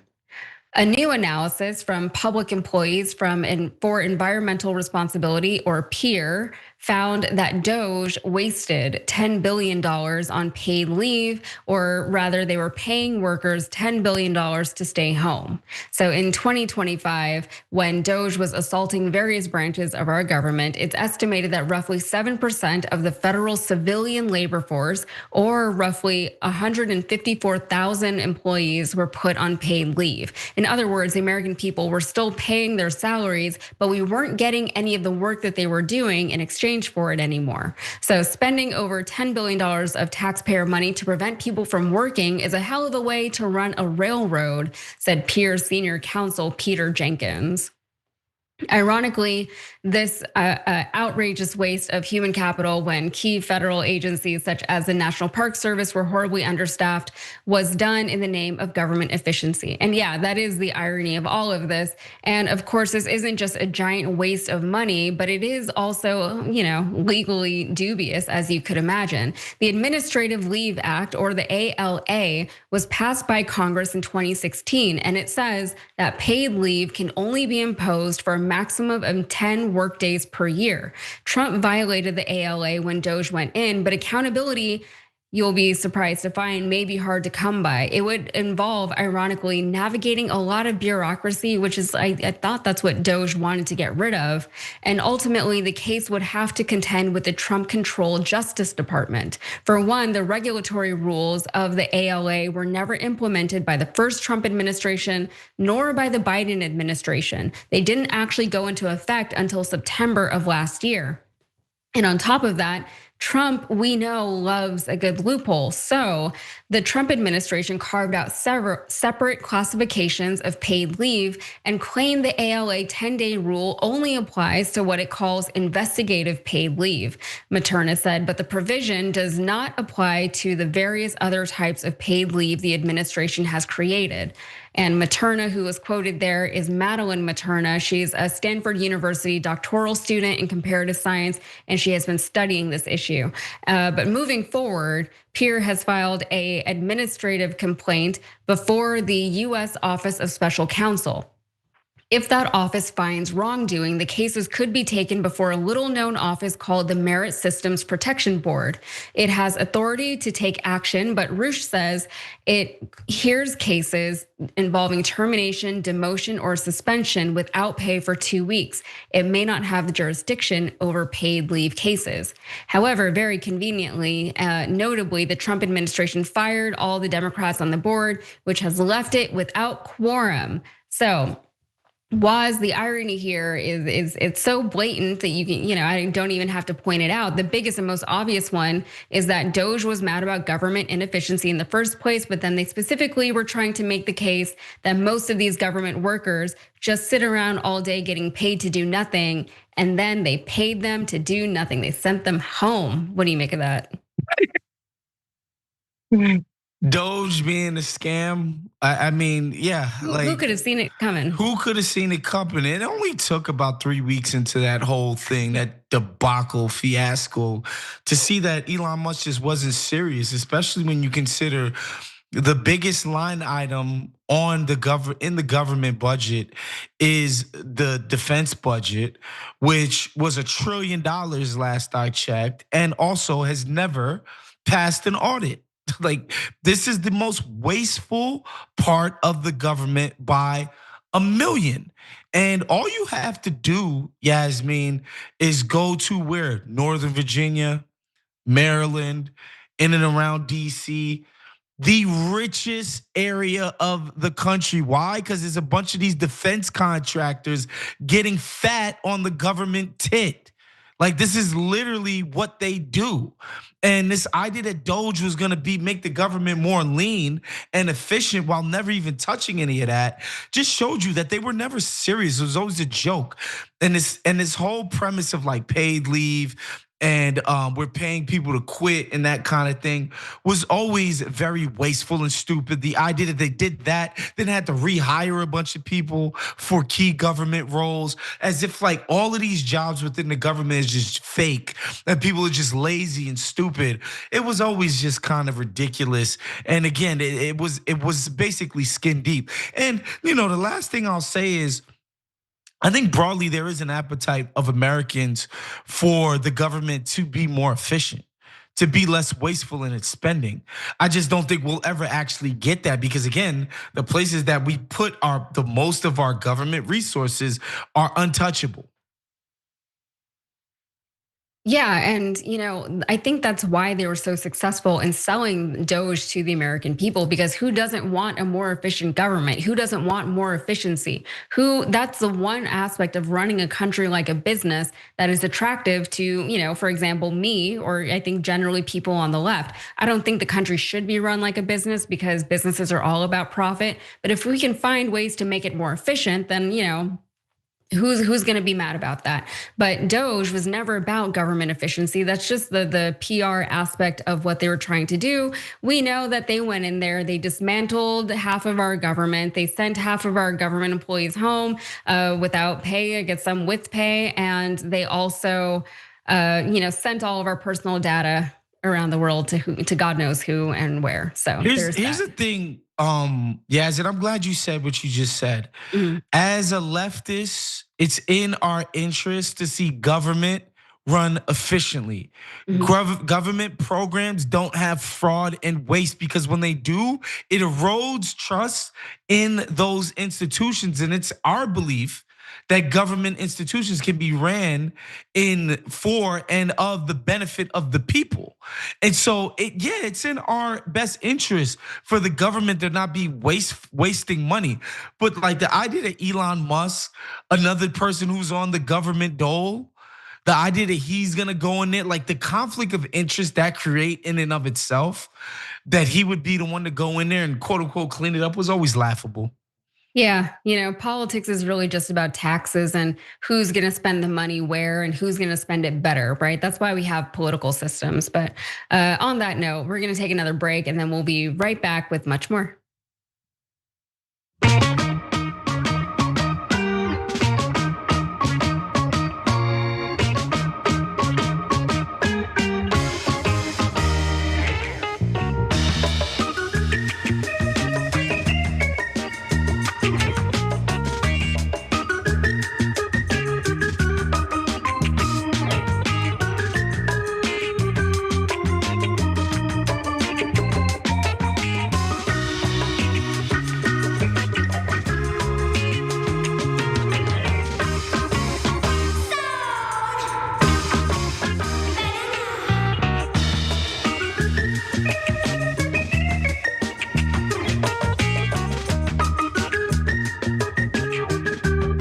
Hey everybody, welcome back to our second social break. Real quick before I get to your comments, I want to tell you, do not forget about our sponsor, Noble Mobile, the only phone plan that pays you to use your phone less, which is definitely something that I can get behind. Get unlimited data for just $10 your first month, powered by the T-Mobile network. Plus, you get cash back for your unused data. Switch today at tyt.com/switch.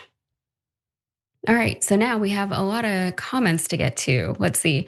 Dirge over on tyt.com says Doge's only goal was to destroy threats to Elon and steal data for him. Absolutely. It was never about government efficiency because that would actually maybe benefit the American people. Eclectic Miscellaneous says, why can't Trump use his enormous power for something useful like banning kids from saying 6, 7 every 5 seconds or every 6 or 7 seconds, I think is what she wanted to say there. I hate it. I hate it. I apologize to whoever's watching. Let me check out the super chat, see what's going on down there. Free meatballs and linguine, that sounds good. Gave us $9.99, thank you so much. And says Trump having the Peace Prize is almost as legit as the fake Sports Illustrated with me on the cover in my Little League uniform that I got as a gift when I was 10. It does have this exact same vibes. It's so weird. Like they always make fun of us for things like, the participation trophies, but like they gave him a fake FIFA trophy for no reason. It's like you didn't earn it. You didn't earn it. Why do you want it so bad? I also have a picture of myself on the cover of a fake magazine from when I was a kid, except the magazine was Golf Digest, which is really funny because I don't golf. I've never golfed. I'm not even very good at mini golf. DJ Payne 1236 gave us $4.99. Thank you very much, and says Lindsey Graham looks like a guy that eats boogers. Sorry, I'm literally exhausted with these fascists. I guess they were talking about Lindsey Graham in the first hour, but that is one mental image that you just gave all of us. So thank you very much.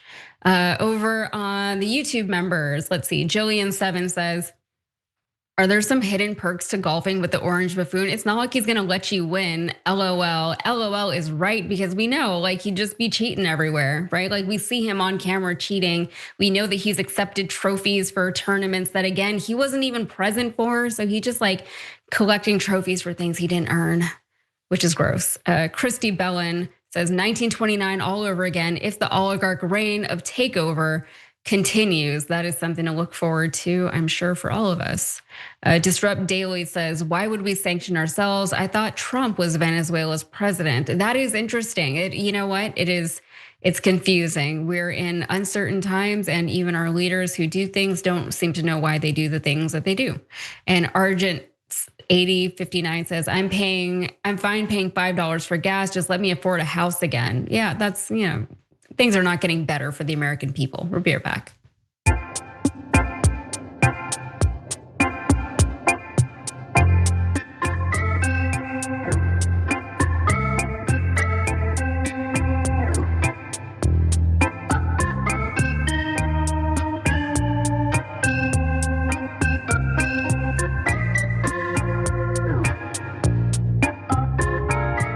Welcome back to the show. You have Yaz and Waz here tonight. We have a couple more stories to get through, and then we will see you guys in the bonus episode. So let's get right on with this next story.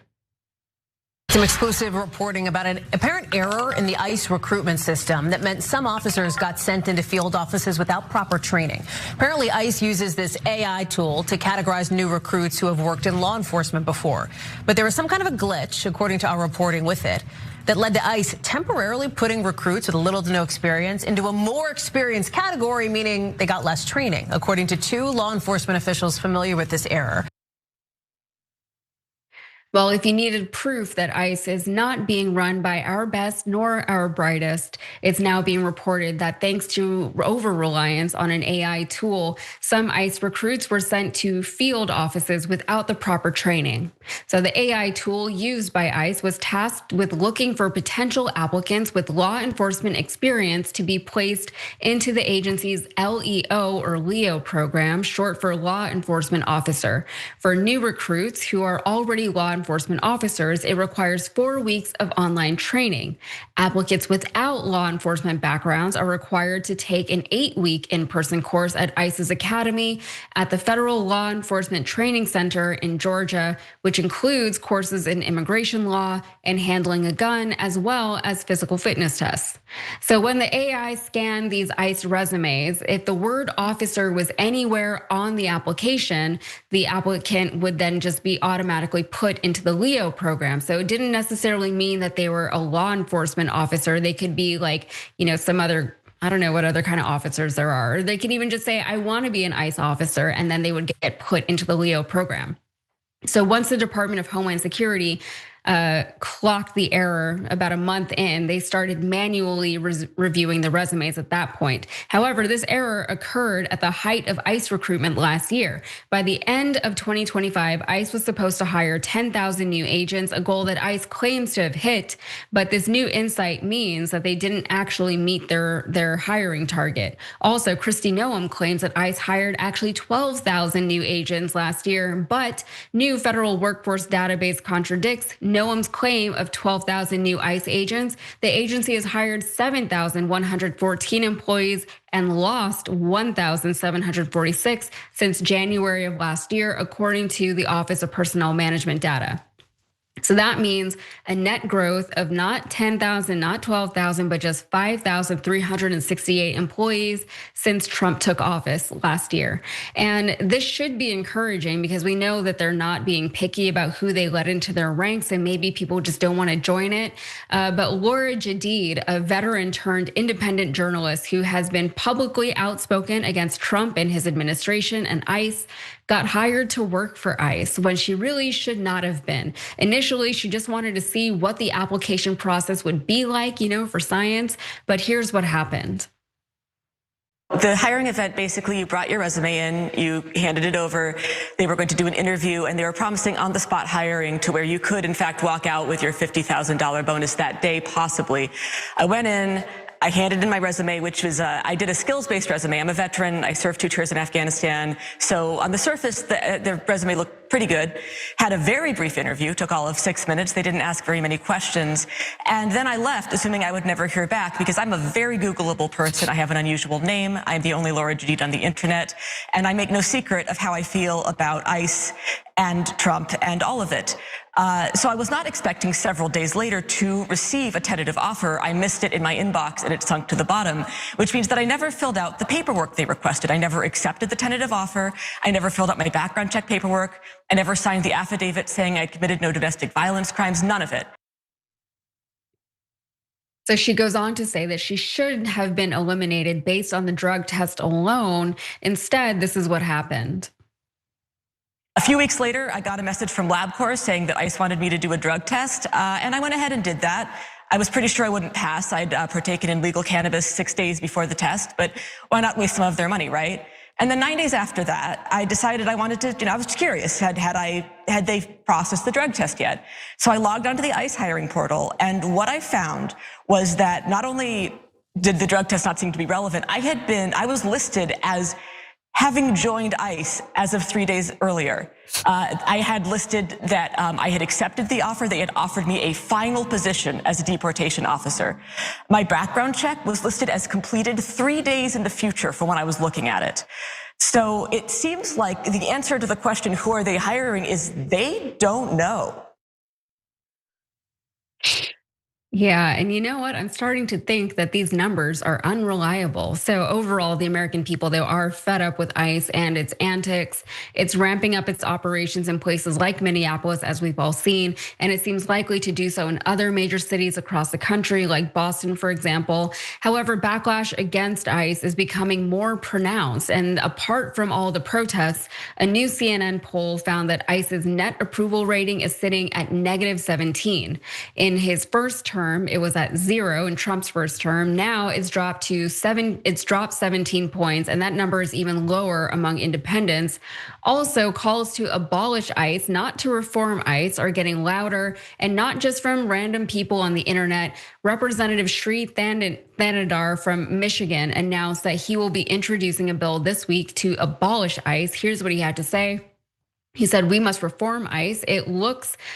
But it looks at this stage, folks, ICE is beyond reform. ICE is totally out of control. And this week I intend to introduce a bill to abolish ICE.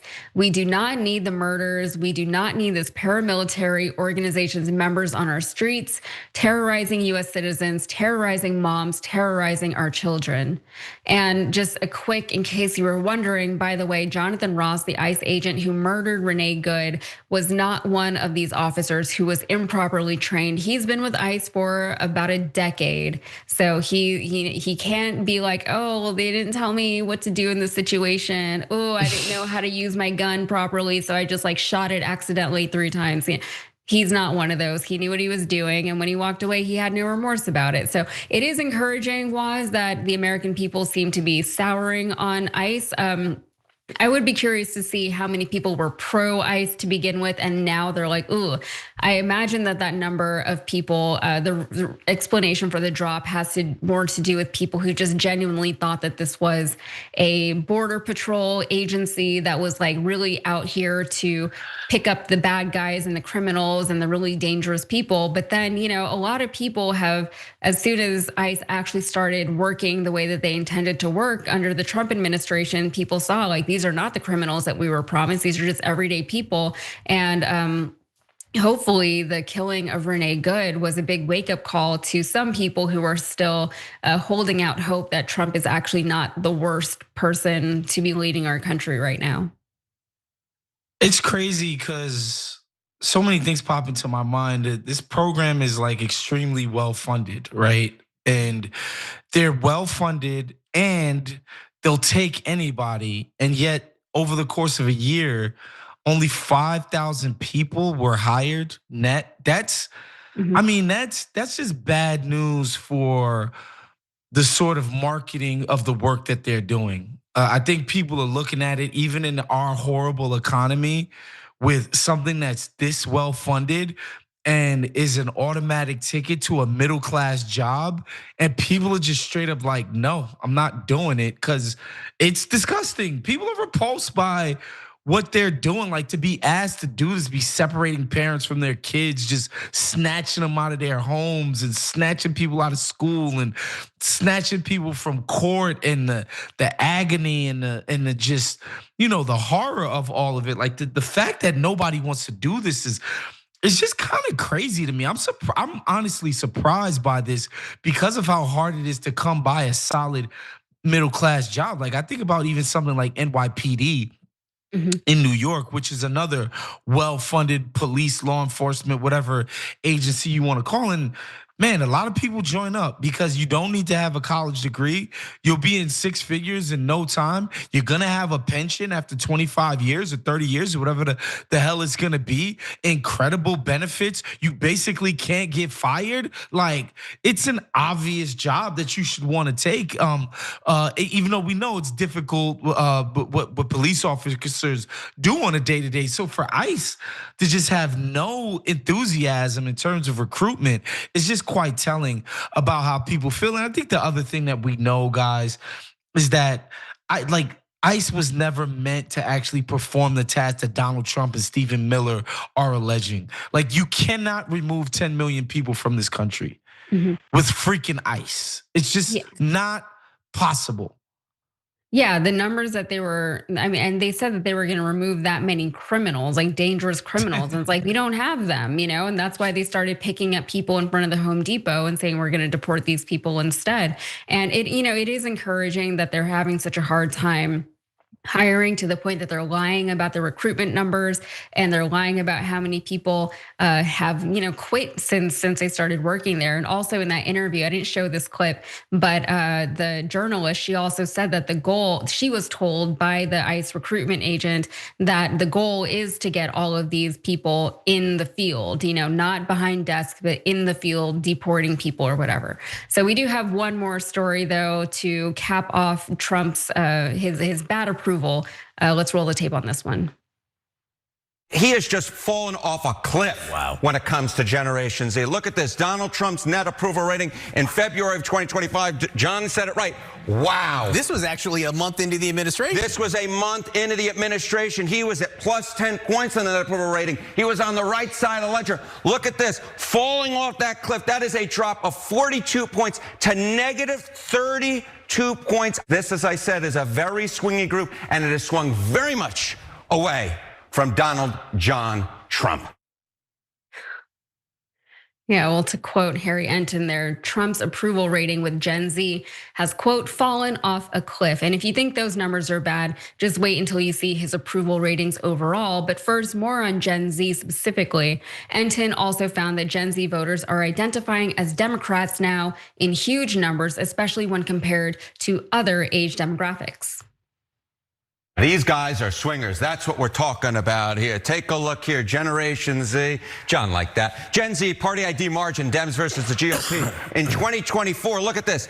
It was just a 6-point margin between the Democrats and Republicans. Democrats just led by 6 points. Very small. Remember, Donald Trump did very well for a Republican candidate amongst the youngest part of the electorate. But take a look here, 2025. Hello, a huge widening of the lead for Democrats among Generation Z, tripling their lead on party identification from 6 all the way up to 20. That was, in fact, the largest shift, considerably more so than any other group. Yes, there was a shift in the overall electorate, but this more than double the shift that we saw among the electorate at large.